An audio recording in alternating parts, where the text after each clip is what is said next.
Hello and welcome back to my channel. I hope you guys are having a wonderful day. We're going to be doing the same thing this year as we did last year, which is reviewing and kind of looking back and reflecting on my 2022 wish list and seeing what I did or I didn't get. So we're going to go through each one and we'll kind of work through what I did and didn't get and why, and then I'll do a follow-up video sharing my 2023 wish list and let you guys know how that has changed since last year, why I may have added or taken out things, and what I am looking to get for the year. The reason I do this each year is because I feel like it helps me to really manifest specific things that I want into my life, and I can really think about, especially ones that are expensive, if I truly do want it or if I want it for the fad. And I feel like if it stays in my wish list and I kind of commit to it, it helps me to really bring it to fruition and I can focus on it, because there's always a lot of stuff that I want and a lot of the things are either A, really difficult to get, or just B, I don't need it all at once. So if I can really focus my mind and settle on one specific thing that I like or a few specific things that I like, then I can kind of block out the periphery and the other things in the background that are like, oh, that's cute, you should get that, and just focus more on one thing as opposed to buying like a bunch of things. I try to be practical whenever I can. I know, of course, these are expensive designer luxury pieces. You don't need them in your life to make you happy. I don't know, they do make me happy to a certain extent. People say money doesn't buy you happiness, but it does buy you some satisfaction. I will say that for sure. Follow along if you guys want to see how my last year ended up being in terms of purchasing. So right off the bat, I had an Hermes Kelly. I actually have a lot of Hermes things from my wish list from last year, and I'll be very frank, a lot of them I did not acquire. Last year with Harrison around, I tried to really skim back on what I did and didn't purchase and focus on things that I would purchase because I want them and can use them functionally right away, as opposed to just purchasing them because I want them. I just want to add them to my collection as soon as possible. So the Hermes Kelly, I looked into some vintages. There's some beautiful ones online. I'm just not really comfortable paying the price of resale. If you guys aren't familiar with Hermes, the resale prices can sometimes go for double the retail, which is wildly insane to me. You know what? I'm not at the place where I'm ready to spend like $15,000-$20,000 for a bag. I think that's just, it's too much. There are other things that I would like to put into my life first, such as a house and a new car, or even a larger car. A vintage one on resale would probably eventually come in its way somehow. So I'm manifesting it back into my life for 2023. So either I can get like a really good price on one or a really good quality on one that I'm comfortable spending that money. Hopefully I can get it after we get the car and the house. But I would love to have myself a Kelly at some point this year. I think that would be really great. Next up is a Chanel medium classic flap in a brown. I've always wanted one, but that kind of actually slowly fell off my priority list throughout the year. There's some wonderful vintage ones online, but with Chanel constantly increasing their prices each year, like 3 to 4 times, it's just gotten to the point where it's been like astronomical, and it's not a bag that I like need right away. It's a bag that I think would be cute to add to my collection, but where the prices are, it's not really something I'd be like, oh, I want to buy that right now and spend like $8,000 on a bag. I don't know. It's just, I would love to have one, and I think down the road, I think I will add one into my collection. But for the time being, because it kind of fell off of what I wanted for the year, I didn't really focus that much on sourcing for one. And all the ones that are currently being released in their collections, the color just doesn't really speak to me. It's a beautiful bubble tea shade, and I have my 19 in that bag. I think it's wonderful, but I want like a really rich,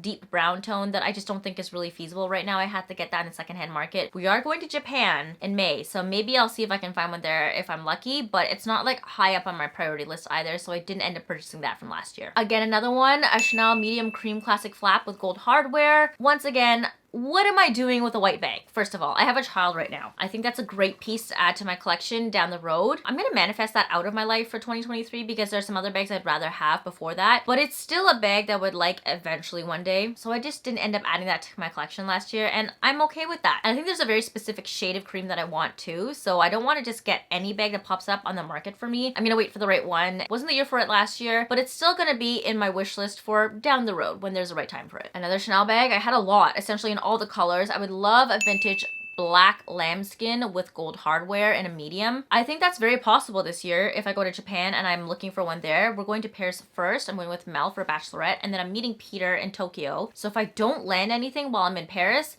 then that'll be pretty high up on my wish list when I'm in Tokyo to either get a medium black classic flap in like a lambskin or a nice Hermes Kelly while I'm there. One of the two. Those are my two options that I'm kind of gunning for that trip to pick up and bring back home. Gold Hermes Birkin with gold hardware. Obviously, that was like very, very high up up in the lofty ambitions. I have somewhat of an Hermes portfolio being built up there right now, but definitely not enough, I don't think, for them to just casually offer me one when I'm there. Instead, I'll probably try for one in Paris while we're there and see if I can get a leather appointment with them. But chances are I probably won't. I'm gonna still manifest that into my life. I think this year though, my priorities would be a Kelly over a Birkin, but I'm not gonna be picky. If you're gonna offer me a Birkin instead of a Kelly, I'll take that too. Both are classic pieces.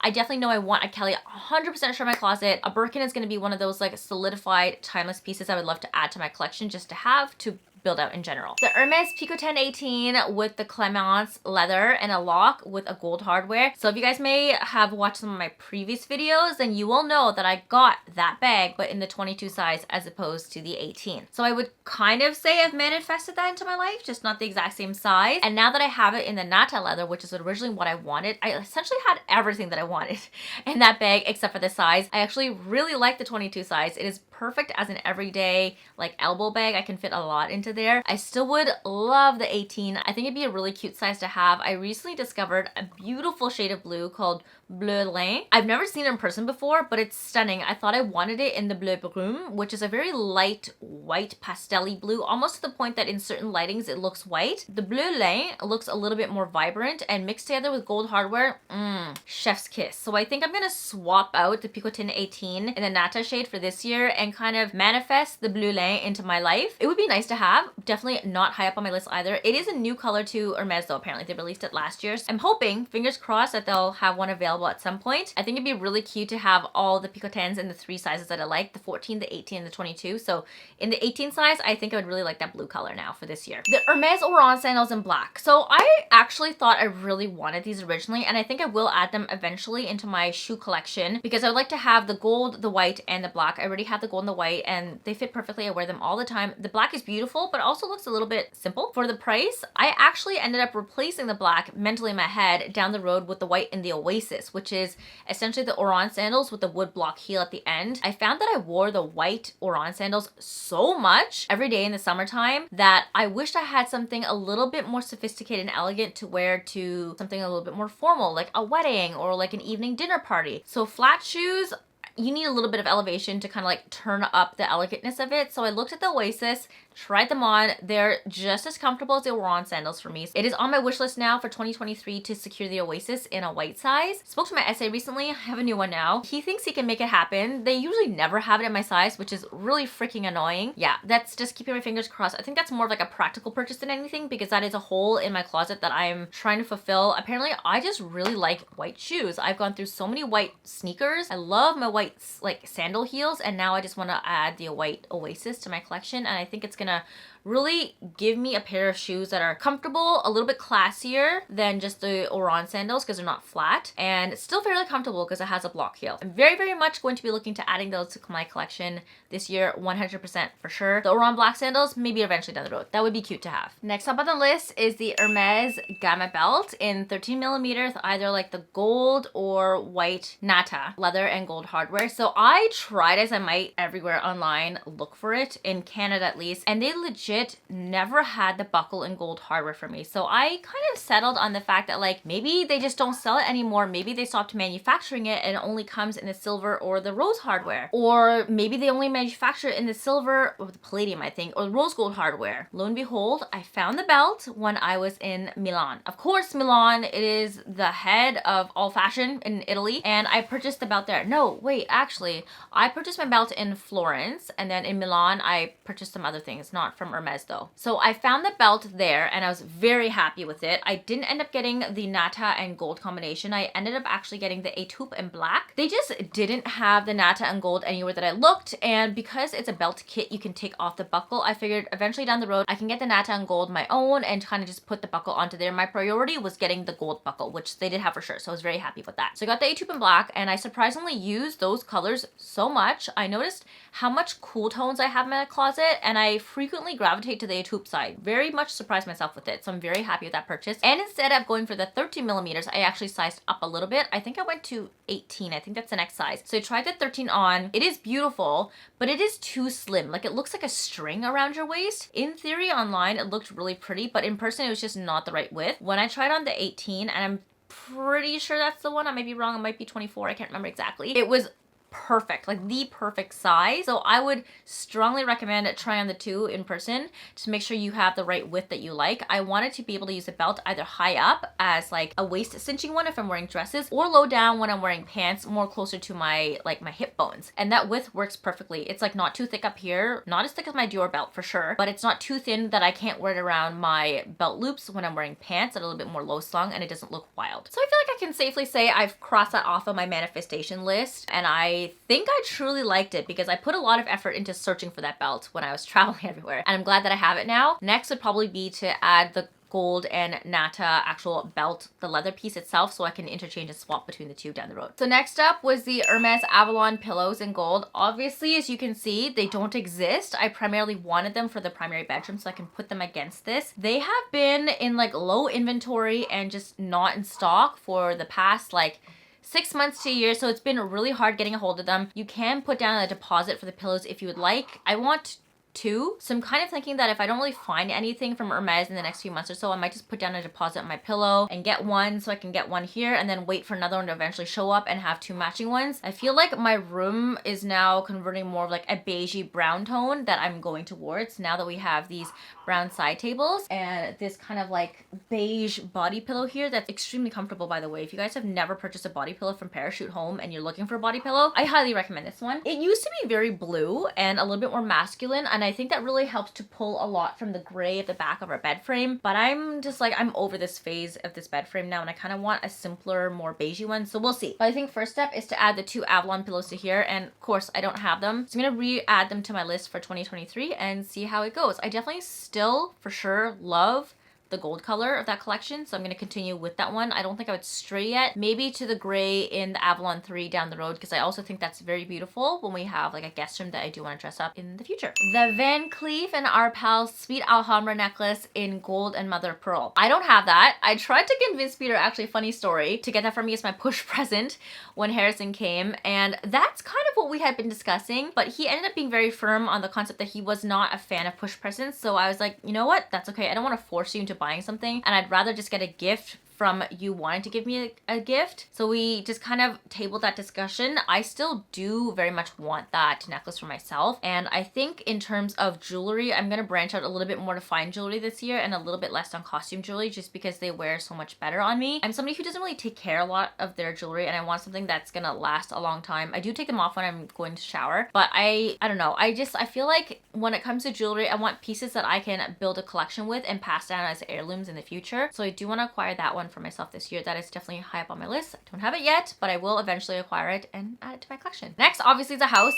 As you guys can see, same space as last year. We don't have a house yet. Our finances were a little bit tricky last year with Harrison coming in. We had to allocate a lot towards things for him. We're looking towards hoping this summertime securing a place for ourselves. I'll update you guys on that, and that's probably gonna live on into my wish list for 2023 too. And then a car. So a car would be really nice, an SUV, but the house needs to come first before the car, just for like credit scores purposes. I don't want to buy a car and screw myself over the chances of buying a house, and we really do definitely need a house first. So a car would be nice, but I'm just gonna put that in the back burner for now, just because I think we can perfectly survive the car that we have right at the moment. A larger discussion on this side is that we don't even know if we want more kids. Like, we're very happy with one right now. Originally we wanted a larger car so we could have space for two, but now that we are happy with one, I don't know. A sedan might be great for us, but I would personally like to have a second car just so it's easier for us to get out and about and do things. And I would love to have an SUV. It's always been a dream of mine to have my own SUV, so that is something I can work towards, and we have not manifested that yet for this year. So looking back on last year, I actually, even though it looks like I didn't buy a lot from this wish list, and I bought a couple of things such as the Picotin and the Gamma belt, I was actually fairly good with what I did purchase in terms of luxury designer stuff. I didn't go overboard with what I wanted to get for myself. I got the Goyard St. Louise while I was in Italy. I got the two Rimowa pieces of luggage. Those were not really high up on my manifestation list, but when our luggage broke while we were in Italy, I just knew we had to buy it. So I don't feel like I strayed too far away from what I was targeting myself to purchase. It really helped me to commit my mind to those things, and every time I walked into a store, I was like, no, don't buy this Vic, because you know that this is still on your list and you need to check that off first. So I think this is a really good practice and kind of way to laser focus yourself on things that you know for sure that you do want to buy. I will be back to share my updated 2023 list, because some of these things for sure will not be making it onto that list, and I've added a couple of other things on instead that I would like to incorporate instead of these ones. So stay tuned for that, and let me know what you guys think in terms of comparing this year to that year. And yeah, if you guys have similar things on your list, or if you have different ones, or if you have purchased any of these things for yourself so far and you want to share your thoughts and feelings on whether or not I should continue to have them on my list. I hope you guys enjoyed this video. It was a lot of fun to kind of reflect back and to see like what I did purchase and what I didn't, and how I was able to utilize this manifestation tool to control myself for just like reckless purchasing, because I do that for sure. Stay tuned for the 2023 wish list to come, and I hope you guys have a great day. Oh, I forgot, if you guys want to see more of me, you know, as always, you can find me on Instagram and TikTok. Post on both of those platforms a little bit more than YouTube, and you can join along in the fun and find out what I do every single day and stay up to date on my everyday stuff. Otherwise, have an amazing day. I love you guys. I will see you in the next video. Bye.